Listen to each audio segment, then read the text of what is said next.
The Lessons of Stuxnet, World's Greatest Secret Hack. Computer cables snake across the floor.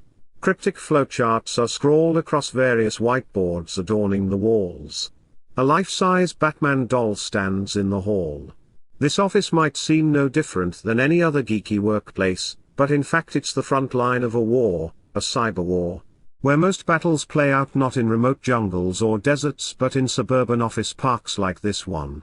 As a senior researcher for Kaspersky Lab, a leading computer security firm based in Moscow, Roel Schauenberg spends his days, and many nights, here at the lab's US headquarters in Woburn, Mass. Battling the most insidious digital weapons ever, capable of crippling water supplies, power plants, banks, and the very infrastructure that once seemed invulnerable to attack. Recognition of such threats exploded in June 2010 with the discovery of Stuxnet, a 500-kilobyte computer worm that infected the software of at least 14 industrial sites in Iran, including a uranium enrichment plant. Although a computer virus relies on an unwitting victim to install it, a worm spreads on its own, often over a computer network. This worm was an unprecedentedly masterful and malicious piece of code that attacked in 3 phases. First, it targeted Microsoft Windows machines and networks, repeatedly replicating itself. Then it sought out Siemens Step 7 software, which is also Windows-based and used to program industrial control systems that operate equipment, such as centrifuges. Finally, it compromised the programmable logic controllers. The worm's authors could thus spy on the industrial systems and even cause the fast-spinning centrifuges to tear themselves apart, unbeknownst to the human operators at the plant. Iran has not confirmed reports that Stuxnet destroyed some of its centrifuges. Stuxnet could spread stealthily between computers running Windows, even those not connected to the internet. If a worker stuck a USB thumb drive into an infected machine, Stuxnet could, well, worm its way onto it, then spread onto the next machine that read that USB drive. Because someone could unsuspectingly infect a machine this way, letting the worm proliferate over local area networks, experts feared that the malware had perhaps gone wild across the world. In October 2012, U.S. Defense Secretary Leon Panetta warned that the United States was vulnerable to a cyber Pearl Harbor that could derail trains, poison water supplies, and cripple power grids. The next month, Chevron confirmed the speculation by becoming the first U.S. corporation to admit that Stuxnet had spread across its machines. Although the authors of Stuxnet haven't been officially identified, the size and sophistication of the worm have led experts to believe that it could have been created only with the sponsorship of a nation-state, and although no one's owned up to it. Leaks to the press from officials in the United States and Israel strongly suggest that those 2 countries did the deed. Since the discovery of Stuxnet, Schauenberg and other computer security engineers have been fighting off other weaponized viruses, such as Duck, Flame, and Gauss. An onslaught that shows no signs of abating. This marks a turning point in geopolitical conflicts, when the apocalyptic scenarios once only imagined in movies like Live Free or Die Hard have finally become plausible. Fiction suddenly became reality, Schauenberg says. But the hero fighting against this isn't Bruce Willis, he's a scruffy 27-year-old with a ponytail. Schauenberg tells me, we are here to save the world. The question is, does the Kaspersky Lab have what it takes? Viruses weren't always this malicious. In the 1990s, when Schauenberg was just a geeky teen in the Netherlands, malware was typically the work of pranksters and hackers. People looking to crash your machine or scrawl graffiti on your AOL homepage. After discovering a computer virus on his own, the 14-year-old Schauenberg contacted Kaspersky Lab, one of the leading antivirus companies. Such companies are judged in part on how many viruses they are first to detect, and Kaspersky was considered among the best. But with its success came controversy. Some accused Kaspersky of having ties with the Russian government, accusations the company has denied. A few years after that first overture, Schauenberg emailed founder Eugene Kaspersky, asking him whether he should study math in college if he wanted to be a security specialist. Kaspersky replied by offering the 17-year-old a job, which he took. After spending 4 years working for the company in the Netherlands, he went to the Boston area. There, Schauenberg learned that an engineer needs specific skills to fight malware. Because most viruses are written for Windows, reverse engineering them requires knowledge of x86 assembly language. Over the next decade, Schauenberg was witness to the most significant change ever in the industry. The manual detection of viruses gave way to automated methods designed to find as many as 250,000 new malware files each day. At first, banks faced the most significant threats, and the spectre of state-against-state cyberwars still seemed distant. It wasn't in the conversation, says Liam Omerku, an analyst for Symantec Corporation, a computer security company in Mountain View, California. All that changed in June 2010, when a Belarusian malware detection firm got a request from a client to determine why its machines were rebooting over and over again. The malware was signed by a digital certificate to make it appear that it had come from a reliable company.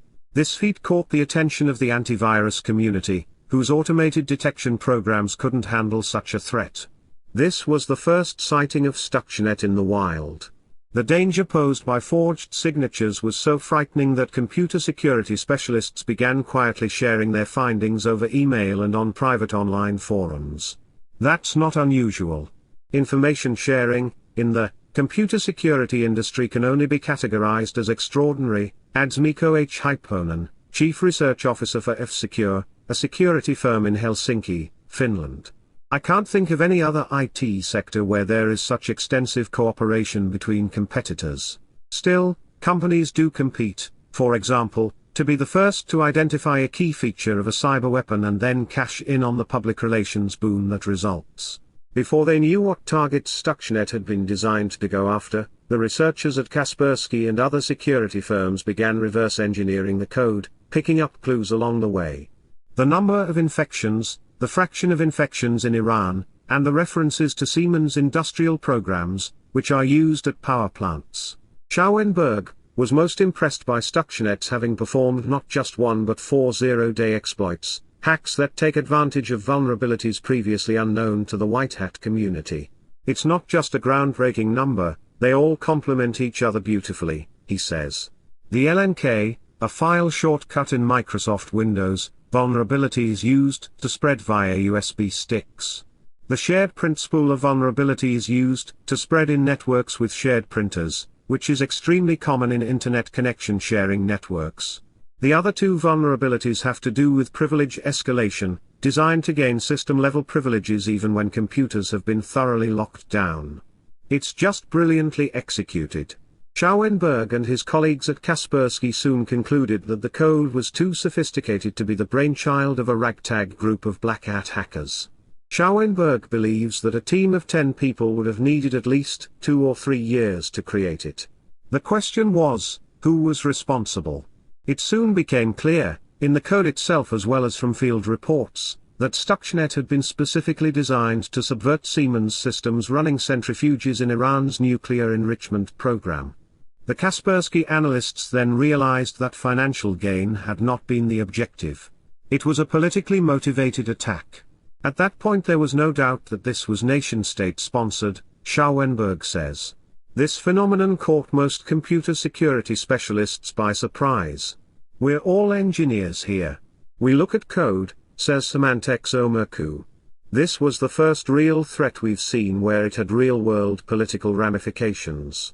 That was something we had to come to terms with. While pursuing the UN's request, Kaspersky's automated system identified another Stuxnet variant. At first, Schauenberg and his team concluded that the system had made a mistake, because the newly discovered malware showed no obvious similarities to Stuxnet. But after diving into the code more deeply, they found traces of another file, called Flame, that were evident in the early iterations of Stuxnet.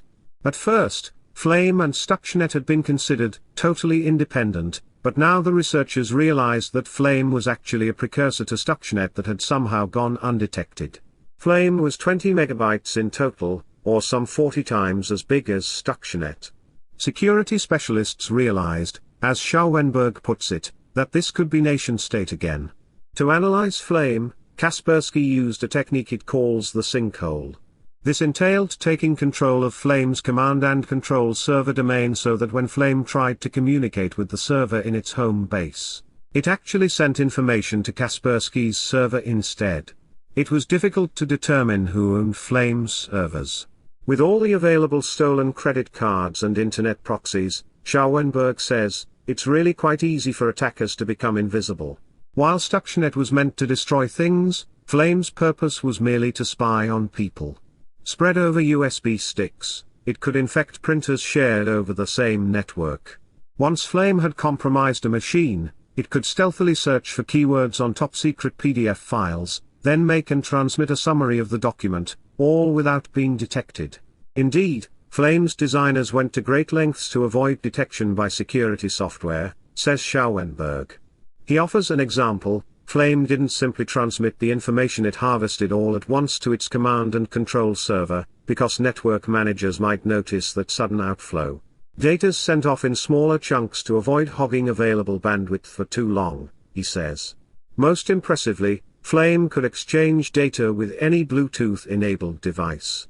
In fact, the attackers could steal information or install other malware not only within Bluetooth's standard 30-meter range but also farther out.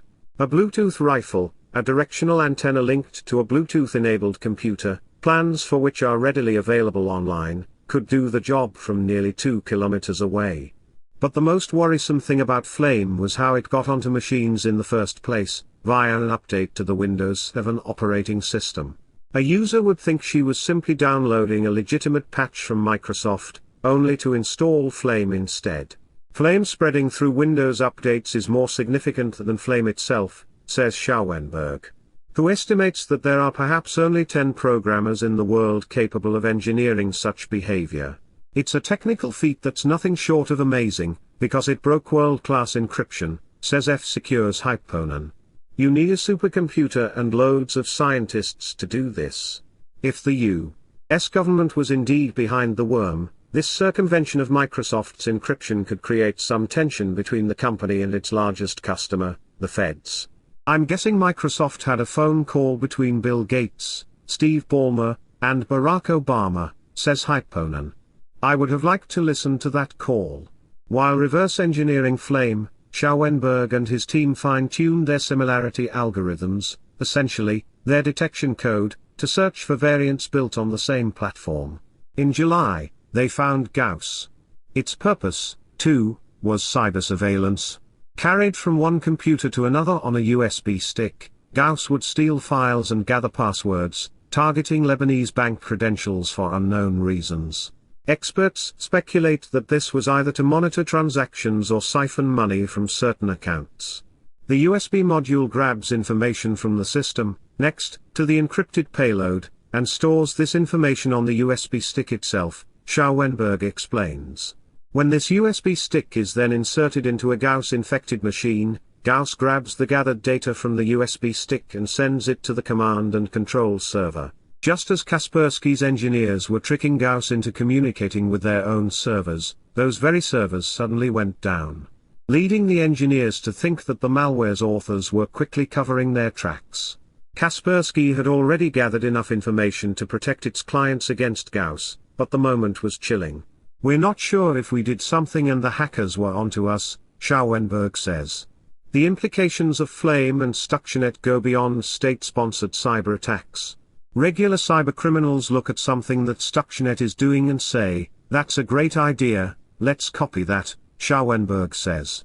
The takeaway is that nation-states are spending millions of dollars of development for these types of cyber tools, and this is a trend that will simply increase in the future, says Jeffrey Carr, the founder and CEO of Taya Global, a security firm in McLean, VAR.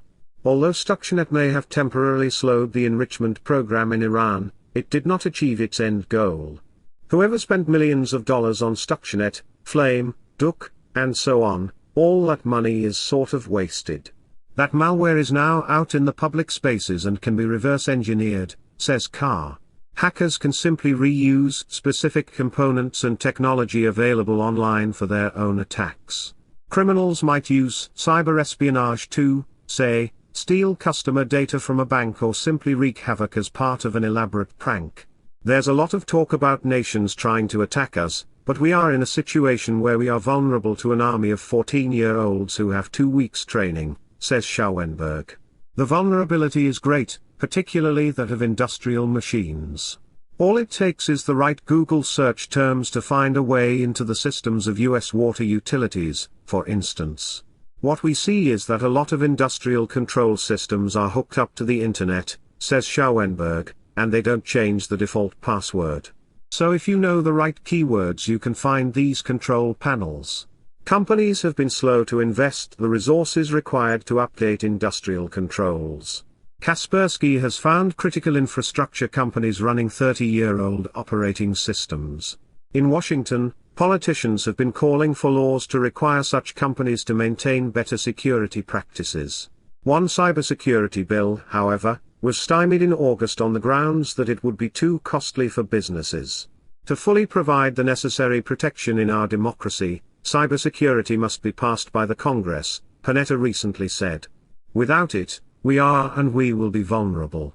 In the meantime, virus hunters at Kaspersky and elsewhere will keep up the fight. The stakes are just getting higher and higher and higher, Schauenberg says. I'm very curious to see what will happen 10, 20 years down the line. How will history look at the decisions we've made?